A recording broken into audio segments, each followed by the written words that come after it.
ఏదైతే Telugu Desam party office మీద దాడి కేసులో నోటీస్ ఇచ్చి విచారణకు పిలిపించిన అవినాష్ గురించి, సజ్జల రామకృష్ణారెడ్డి గురించి అంబటి రాంబాబు బాధపడిపోతున్నారు. ఎలా చూడాలంటారు ఈయన బాధని? రాష్ట్రంలో రెడ్ బుక్ రాజ్యాంగం నడుస్తుంది అంటూ ఆయన చేసిన వ్యాఖ్యలను అసలు ఎలా చూడాలంటారు? ముందుగా అందరికి నమస్కారం. ఆంధ్రప్రదేశ్లో రెడ్ బుక్ రాజ్యాంగం నడుస్తుంది అన్నావు అని మీరు అనుకోవటమే. మీరే దానికి ఒక పేరు పెట్టారు, రెడ్ బుక్ అని. అవినీతి పరుల పేర్లు ఉండవు దాంట్లో. అంటే మీ పేర్లు కూడా ఉన్నాయంటే ఏంది అర్థం? మీరు అవినీతి చేశారనేగా. ఎవడైనా పార్టీ ఆఫీస్ మీద దాడి చేపిస్తారంట, సిగ్గు సెర ఉండొద్దు. నీ వయసు ఏంది? నువ్వు అది కుర్రోళ్ళని 10 మందిని వేసుకొని తిప్పి ఒక 4 కోటలు ఇస్తే వస్తారు, ఒక 20 మంది కుర్రోళ్ళు. వాళ్ళకి డబ్బులు ఇచ్చి పార్టీ ఆఫీస్ పగలగొట్టించావే. నీ పార్టీ ఆఫీస్ ఇప్పుడు పగలగొట్టేయాలంటే ఎంతసేపు? లోకేష్ ఒక్క మాట చెబితే నీకైనా 1 గంటన్నర పట్టింది. కరెక్ట్గా 20 నిమిషాలు మొత్తం క్లీన్ చేస్తారు. ఇక్కడ కాదు, టోటల్ ఆంధ్రప్రదేశ్ వైసీపీ కార్యాలయాలు ఒక్కటి ఉండవు. మేము ఆ టైప్ కాదే. మేము ఆ టైప్ అయితే ఎప్పుడో పగలగొట్టేవాళ్ళం.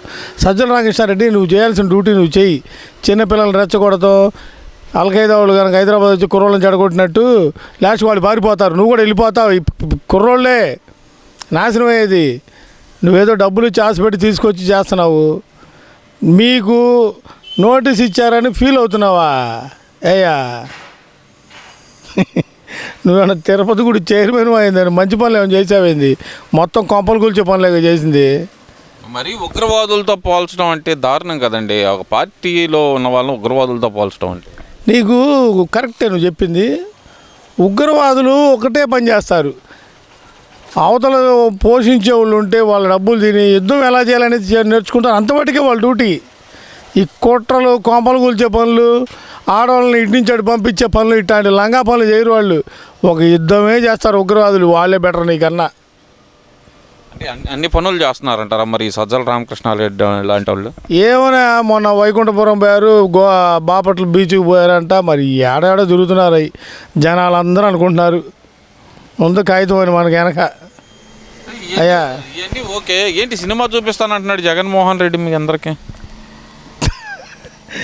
ఏ తిక్కలోడు తిరణాలకి వెళ్ళినట్టుంది కానీ అది కాదు. ఆ మంచు మనోజ్ వాళ్ళ కొడుకు మంచు విష్ణు చేస్తున్నాడు సినిమా, కన్నప్ప బొన్నప్ప. అట్లాంటి సినిమానే ఇది కూడా.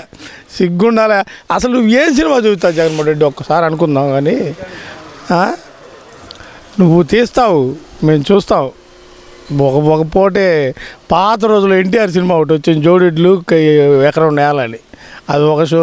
మన కూడా ఒక షోకి కూడా రాదులే. కానీ అసలు నీ ఏం సినిమా చూపిస్తావు జగన్మోహన్ రెడ్డి? నువ్వు ప్రజల్లోకి రేపు వస్తాను, పాదయాత్ర చేస్తాను, నడుస్తాను అని అంటున్నావు. అసలు నువ్వు ప్రజల్లోకి రా. ముందు ముఖ్యమంత్రిగా ఉన్నప్పుడే పట్టాలు కట్టుకుని తిరిగి నువ్వు ఇవాళ డైరెక్ట్గా ప్రజల్లోకి వస్తావా? గుర్తుపెట్టుకో.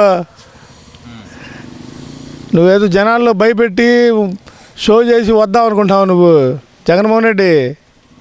చెయ్యి నిన్ను కాదులే కానీ మా వాడిని చూపించా. కానీ జగన్మోహన్ రెడ్డి, నువ్వు ప్రజల్లోకి వచ్చిన వేస్ట్, ఇంట్లో ఉన్న వేస్ట్, సజ్జల రామకృష్ణ ఉన్న వేస్ట్, మన మడత మంచాల లాడ్జి ఓనర్ అంబటి రాంబాబు ఉన్న వేస్ట్, మా తాలూకా ఎదురుగానే ఉన్నా. అవును, ఆయన ఏడెక్కడే ఉంటున్నాడు, తాలూకా ఎదురుకుంటున్నాడుగా. ఎదురుగానే మంచాలు మన లాడ్జి ఒకటి ఉంది, దాన్ని తీసుకొని ఉంటున్నాడు. వచ్చేవాళ్ళని పిలుస్తున్నాడు, పోయేవాళ్ళని పంపిస్తున్నాడు. వచ్చేవాళ్ళకేమో బొట్టు పెట్టి పంపిస్తున్నాడు, లోన పోండి ఏం కాదు నేను బయట ఉన్నాను. వెళ్ళేవాళ్ళకి ఇంకా పూలు చదివి పంపిస్తున్నాడు, పోండికి మీరు వచ్చారు లేదు లేదని. ఆయన ఆడే ఉంటున్నాడు. రాంబాబు గారు, మీరు మాత్రం జనాల్ని బాగా గ్యాదర్ చేస్తున్నావయ్యా.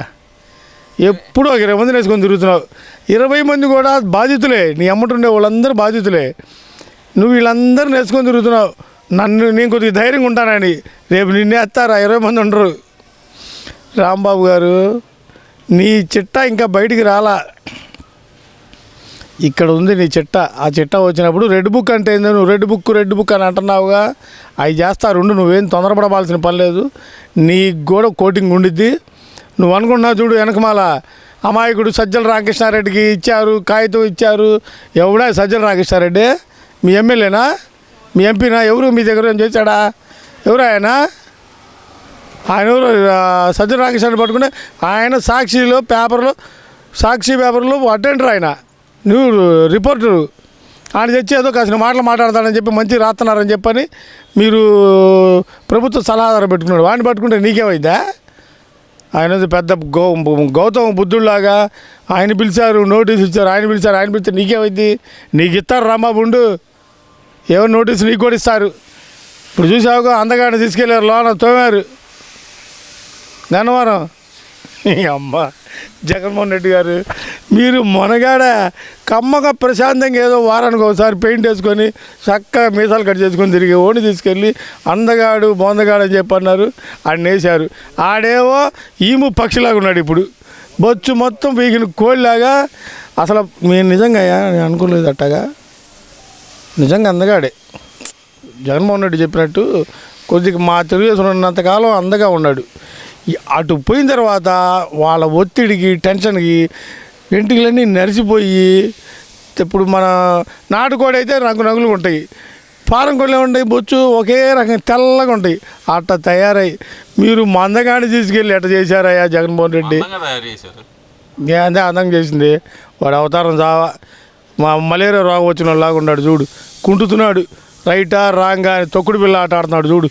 సరే ఇవన్నీ కాదు, అసలుకి నిద్రపోతున్న మాలో శక్తిని మేలు కొలుపుతున్నాడు చంద్రబాబు నాయుడు. ఈరోజు సజ్జలు వస్తే కనుక వేలాదిగా జనం తరలివచ్చారు, వాళ్ళందరినీ తట్టి లేపి సమీకరిస్తున్నాడు మమ్మల్ని అందరినీ అంటూ అంబటి రాంబాబు చెబుతున్నాడు కదా.